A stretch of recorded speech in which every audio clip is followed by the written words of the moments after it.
I just want to teach you a little Portuguese. If you can say like Oi Brasil. Oi Brasil. So I have a lot of questions about the album. Starting by the name, I may be an actress, but I can think how I feel. You have been an actress for a while and also a singer. Do you feel like people know you like as Laura herself more through music? For sure. I think I am my most authentic self when I'm writing music. I'm writing my feelings. I'm putting myself out there in ways that, to your point, I don't do when I'm acting. When I'm acting, I'm someone else, and that's really fun to step in someone else's shoes. But music, for sure, I feel is definitely my truest form, who I am, essentially. Call me the most when I felt like a ghost then. But if you want, I guess that you could call me when you come back. You write a lot of your songs, I think all of them, and I think this is so fancy and beautiful. I can do that. It's just I love it. I don't know what my life would be without it. Even if I wasn't pursuing music, I think I'd still be writing because I love it so much. Have you ever like been afraid of releasing something and just making it public? Because now we have internet, everything is a theory about something. So most of the time, not all the time, but most of the time I have that fear, and definitely for this album. This album, Bruna, is so personal. It's like uncomfortably vulnerable. Like, I am for sure nervous and a little like scared of what people are going to say and what theories they're going to come up with, and what have you, all of these things. But I'm also so excited for the feeling that I almost always get, which is a feeling of release.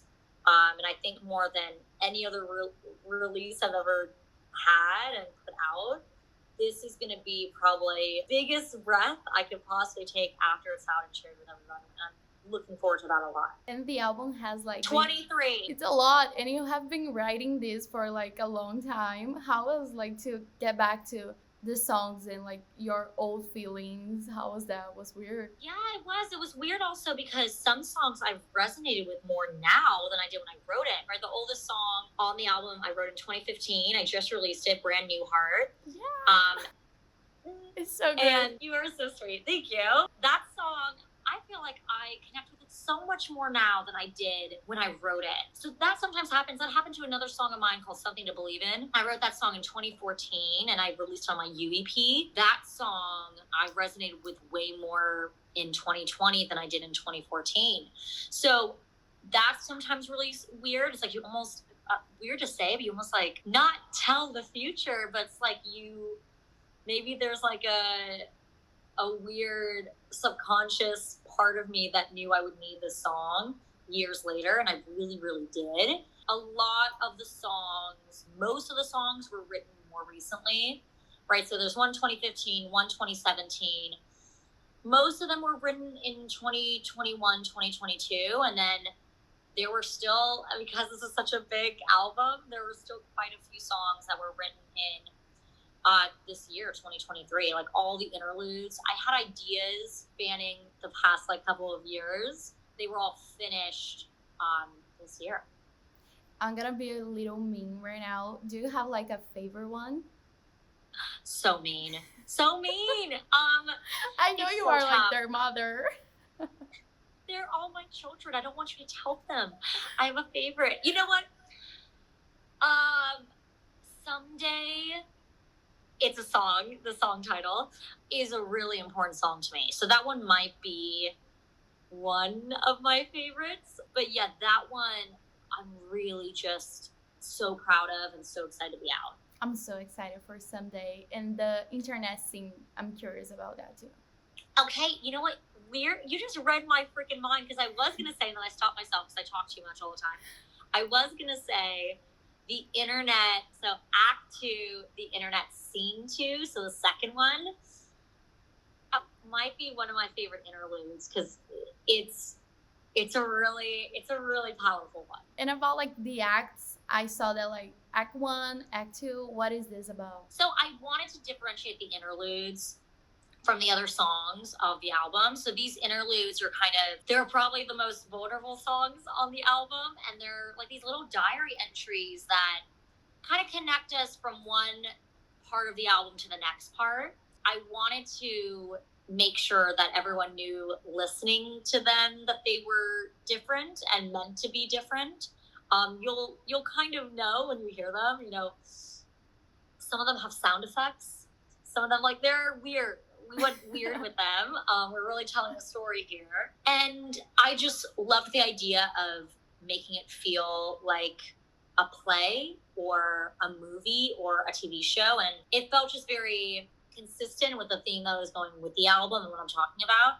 And then I also really liked the idea that it actually had the word act in it. I know you are like a big Swiftie. I am too. So if you could describe the album with Taylor Swift eras, which one would it be? I mean, I think we're kind of in like folklore world. Yeah, I think so. I think it would be folklore with 1989, like the vibe. Ooh, the valley gives I me like that. I was gonna say folklore with some red. Yeah. Like the beat. I feel like 1989 folklore and red, and definitely less country. Like it's not, but it's definitely a pop album. But yeah, a lot of sad songs. Like so sad. I'm so happy Brand New Heart is out, but I also feel like people are gonna get the wrong idea of this album because I'm like, Brand New Heart is like so a powerful. rare song in the album. Yeah, the rest of the album is just like tears. So. And I know you show your songs to your sister Vanessa. Like, there's anyone else that have heard the album yet? Like your parents? My parents have heard it. My mom was so lovely hearing it, and you know, was very much, you know, she's like my biggest supporter. I'm so grateful for her, and you know, she also was like, "Are you okay?" I've shared it with a couple other people, and I don't think they've listened to the whole thing yet, which is totally okay.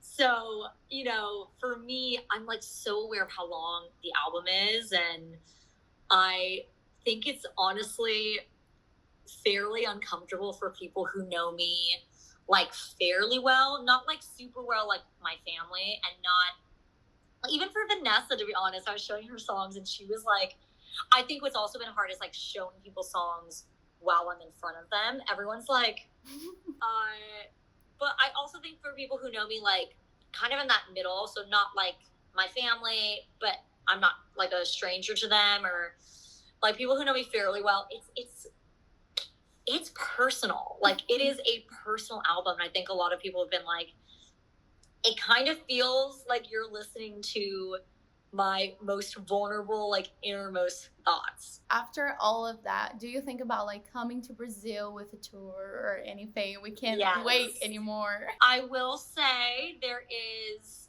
a announcement coming soon. Okay. That is starting we're starting slow, so we're seeing how it goes, but when I say soon, I mean literally like next week. Okay, we're so excited. Your fans sent me here for that. I know, and I'm so ready.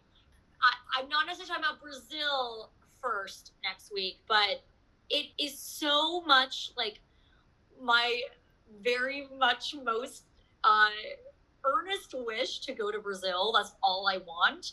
I have so much like love and support there that I feel so much from all the way over here. And I think it's also just a beautiful country. Yeah. Like I want to go so badly. So I am doing everything in my power to make that happen. I promise. We have a really famous meme here that means like, my dear, I'm a singer. Meu querido, sou cantora. So it is, meu querido, eu sou cantora. And you just say that with like all the confidence. Wait. Slow down. Say it, slow it, and I'm gonna get it, but we slow down. Meu querido. Meu querido. Yeah, eu sou cantora. Eu sou cantora. Yeah, that's it. Okay, so, meu querido, eu sou Cantora. Yeah, that's great. You're very sweet. I think we both thought my accent was terrible, but I'm going to work on it. And when I come to Brazil and announce something in Brazil, I'm making that video. You're so wonderful. Thank you so much. I'm like so happy I got to talk to you. I really, truly appreciate all of the support you always give. You were so wonderful. And honestly, talking to you was so lovely. See you in person one day. Yeah, of course.